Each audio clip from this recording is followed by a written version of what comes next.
Ассалаумағалейкум, құрметті оқырмандар, құрметті отандас бауырлар.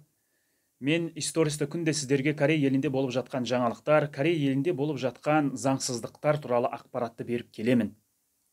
Алайда, бүгінгі видеоны мен пост саламын деп шештім. Корей елінде жүрген ағаларым, інілерім, бауырларым, достарым назарына.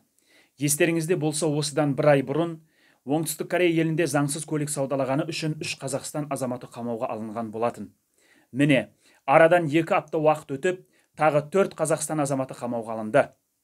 Қамауға алынғандардың барлығы Қазақстан Республикасының азаматтары. Олар Оңтүстік Корей елінде заңсыз көлік саудасын жасаған үшін көліктерді ұрлап, WhatsApp, Instagram, Telegram желілері арқылы саудаға салғандығы үшін айыпталып, қазіргі таңда сотқа дейін тергеп тексеру жұмыстары басталды. Егер отандастарымыздың қылмыстары толығымен дәлелденетін болса, олар кемінде 6 ай бас бостандығынан айырылмақ.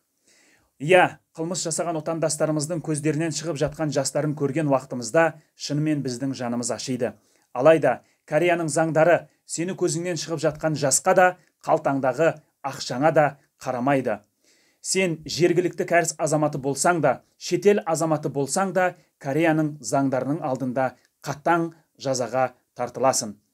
Құрметті Оңтүстік Корей елінде жүрген отандастар, Корея мемлекеті тарапынан қазіргі таңда Корей елінде жүрген шетел азаматтарының басқарып жатқан, жүргізіп жатқан көліктері қатаң тексеріліп жатқандығын сіздердің естеріңізге сала кетейін.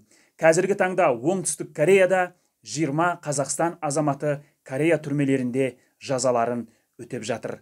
Ең бастысы, біз Корей еліне не үшін келгенімізді естен шығармайық шағайын.